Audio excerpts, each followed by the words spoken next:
guys. Some of you guys would be familiar with a book called Shogun, which was written by James Clavell. And if you haven't read the book, you might have seen the miniseries. It's quite a good miniseries. It was quite some time ago, but it's still circulating. And it had Richard Chamberlain in it, and it was a pretty good miniseries. And it was actually based on a true story about a man called William Adams.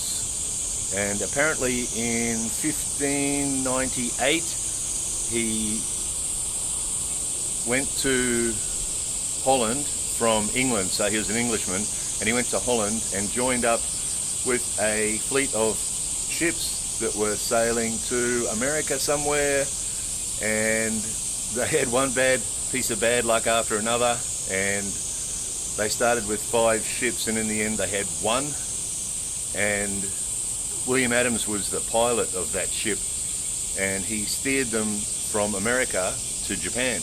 His idea, apparently, that he thought that was the best way for them to get out of the trouble they were in.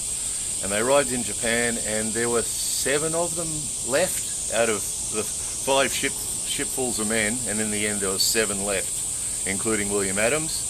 And they arrived in Kyushu in 1600, maybe. It's been a while. I read the William Adams book called Samurai William, and that was a long time ago. Since then I have seen a few things about it, because it does come up now and again around the place. But yeah, sketchy memory. But yeah, about 1600 he arrived in Kyushu, and at the time there weren't any Englishmen or Dutch here. There were Portuguese and some Spanish. And at the time, the Portuguese and the Spanish were actually at war with the English and the Dutch. So here's this Englishman turned up with a bunch of Dutch guys, and they were he was the first Englishman to arrive in Japan. And there were Portuguese here who were actually their enemy, they're actually at war with. But the Portuguese acted as translators and translated for him to the Japanese people. And word got back to Tokugawa Ieyasu, who wasn't yet Shogun but was soon to be Shogun, and he said he wanted to meet him. So they took him to Osaka Castle, maybe, and he met Tokugawa Ieyasu, and they started talking about all sorts of things, and he started to give the other perspective, because up until then Tokugawa had only heard about the outside world from the Portuguese point of view.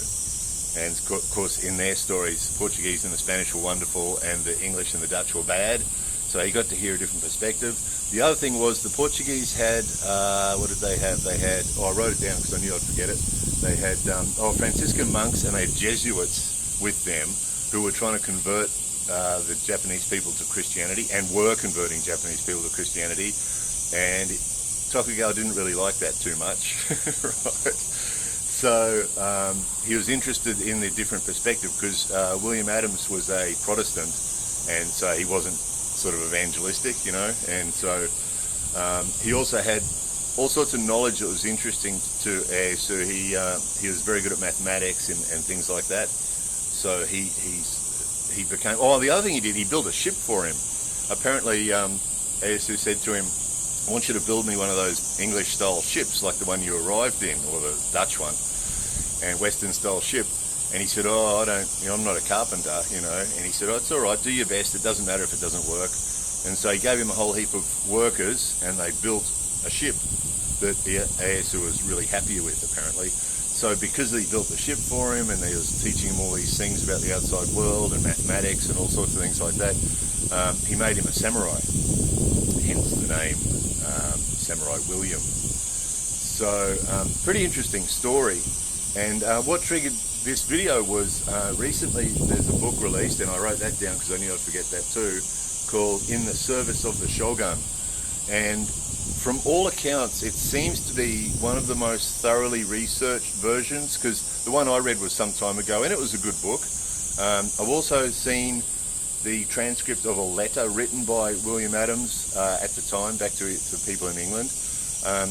But this new book, this In the Service of the Shogun, apparently has been really well researched from people, the information available from the time.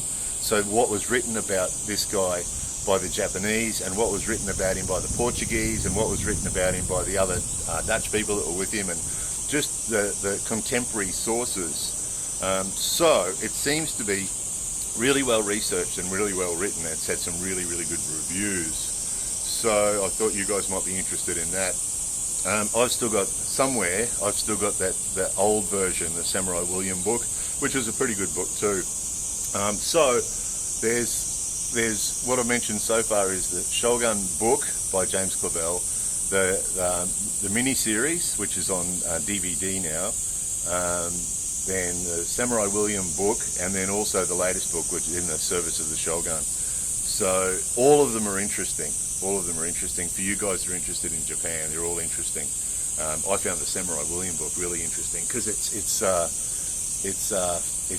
non-fiction, you know. So when you're reading it, it's like, wow, this stuff's real. You know, it's amazing, and you can sort of relate to it too. You know, foreigner comes to Japan. You know, some of you guys that have been here or are here already. You know, a lot of that foreigner comes to Japan and what the experience is like is sort of interesting, you know, because we've experienced that for ourselves.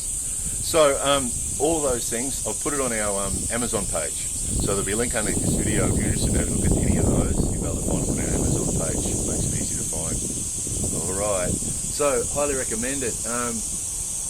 Just amazing story, you know, and apparently because the William Adams impressed him so much, that allowed or encouraged Ieyasu to allow the Dutch to come and trade. And of course at the time the Dutch East Indies Company was all through Asia, and from Asia right back to Europe. So it allowed them to get their foot in the door as well. And they end up being, at the end when they closed the doors, I think the Dutch East India Company, they were given an island off Nagasaki, and when Japan was closed to foreigners, those guys were still allowed to trade. There was all sorts of rules. They weren't allowed to talk with the Japanese people, and the Japanese people weren't allowed to talk to them, and there was all sorts of rules to stop them infecting the population with their Western thinking, but they were allowed to keep trading. So William Adams really changed the connection between Japan and the rest of the world. So it's a fascinating story, really fascinating. Of course, 1600, you know, it's only 400 years ago, so it's relevant, you know. So anyway, that's more than enough of that. Check it out for yourself from some qualified historians, some skilled historians. It's hot, hot and steamy. Anyway, that's enough of that. More videos coming soon.